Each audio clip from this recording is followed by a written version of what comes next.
What's going on, trucking YouTubes? Let's talk about trucking again today. Let's take a look at the hot market maps, see how the drive-ins are doing, how the reefers are doing, how the flatbeds are doing. We'll take a look at which markets are good, which areas are good, and let's get into it right now. Let's check out the drive-ins first. This is the current day map. This is how we finished off with the drive-ins with the market, which looks absolutely horrible. As you can see, only a few hot areas. Florida, obviously, I wouldn't trust. I'm not sure because I haven't done reefers in a while, but I'm not sure when the watermelon season is because usually when that happens, it like helps out the dry vans. They get more loads. But Atlanta's been pretty hot lately. Like the South Carolina, North Carolina area's been pretty decent. Dallas has been showing pretty decent. Houston, Laredo market. California looks like it's picking up a little bit, so that's good. But as you can see, the Midwest pretty much completely died. West Virginia, completely nothing there. Even the East Coast is dying a little bit. Elizabeth, New Jersey market's still holding on pretty strong, but overall, like it's been pretty bad. Like it's been pretty bad for the dry vans.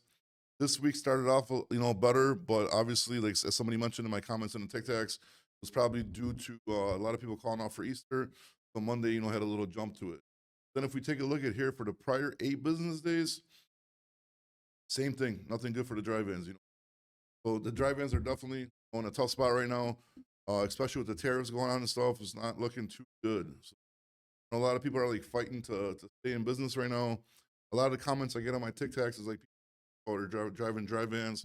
They didn't even gross 3,000 for the week, which is absolutely nuts. Usually you probably be able to stay into like some hot areas. Like even here, like where you can't really stay in hot areas. Where you do like short runs out, probably not even going to be worth it. Drive-ins looking pretty grim right now to say the least. We'll see what happens next week. I don't think anything better is going to happen next week. I'm hoping it is, but right now we're just in a mess, man. I hope we get this tariff stuff resolved, and I hope we get flooded with freight, and hope the market gets better. But right now it's super bad for the drive-ins. Over here we're going to take a look at the flatbeds. The flatbeds finishing off pretty strong for the end of the week. As usual, the South is absolutely hot. Plus 100s everywhere.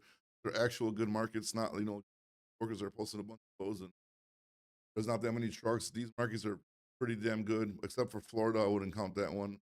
But overall, the South is pretty good. Texas cooled down a lot. Midwest cooled down right here. This was like better, before. And the East Coast cooled down a lot for the flatbeds too. So see, the flatbeds are, giving some distance here, and the stuff's cooling down for them.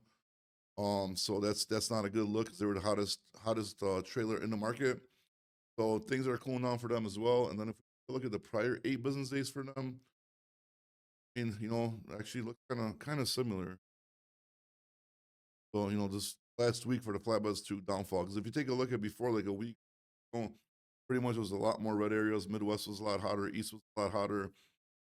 So like this, they're going down too. They're still the bus trailer. They're still averaging the bus per mile. Still got the most loads. But as you can see, they're taking a dip right now as well. Let's jump into the reefers here as we take a look at the reefer map. It's very spotty, but there is still a lot of color. I mean, obviously the darker the red, the better. But there is a lot of like spottiness, so it's kind of like hit or miss. Got to make sure you're kind of going in between good markets. They're still averaging a lot better in the dry vans, but you're having a reefer. It's more expensive. Well, all that extra stuff, hauling a reefer equipment's more expensive. I was hoping that reefers pick up a lot. It should let the dry vans pick up a lot because right now, if the reefers don't have a lot of freight, they'll take dry freight as long as shippers loaded on that. So if we take a look at this, closing out today, this is today's map.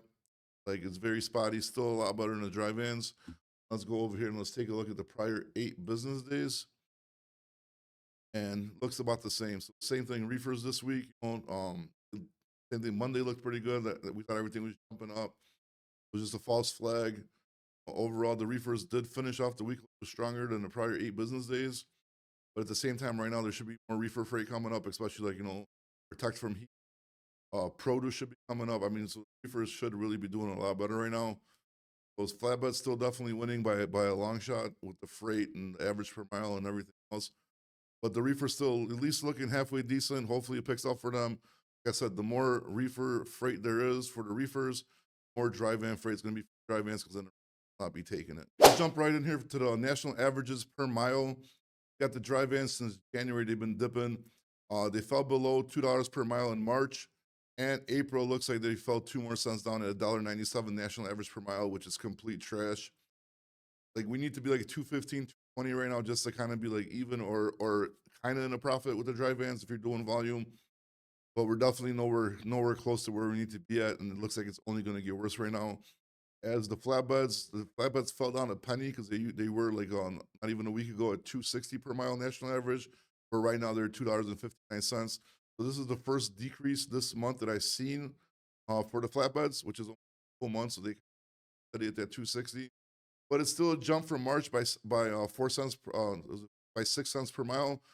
March was 253 national average, and they jumped to 259.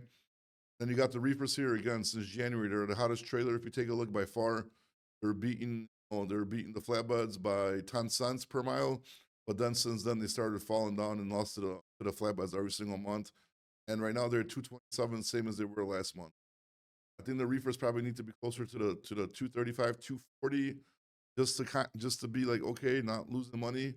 Because you remember you got to, like I said, put gas in them. Equipment's more expensive, insurance is more expensive, so they're definitely not where they should be right now. So if you take a look at all three of these, the only ones that are doing decently is the flatbeds, and I still have a lot of people on the TikToks complaining making enough with the flatbeds. Like, dude, if you're driving dry vans or reefers, you'd be even more upset than you are with the flatbeds. You guys are doing pretty good. At least you could break even or make a little bit of money. If you're like an owner up, you're definitely making a little bit of money. I'm just talking about companies in general that do like volume fleet. They're definitely at least like maintain like not a loss with the flatbeds and make it. They're the best off from all of them, and hopefully the market gets better for all three trailer types, and all of them start skyrocketing. Then we got diesel prices at an average of $3.53 per gallon national average. That's down 1.4% from last week.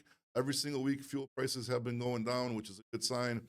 Would be great if the rates were decent and the fuel kept going down, but that's not going to happen because every time fuel goes down and the market's bad, then they drop the prices with it. You know what I mean? Because you got cheap fuel surcharge, so the prices go down. If the market's hot and the fuel's good, then great for the carrier, great for the people that have assets. But right now, with no freight and fuel going down, that only means the rates are going to go even lower. Unfortunately, that's not a good sign. But fuel is getting a little bit cheaper, so that is the fuel for the week. If you made it this far into the video, that means you enjoy the content. So please subscribe, like, and comment to help out the video. We're really trying to grow this YouTube to get closer to the TikTok numbers.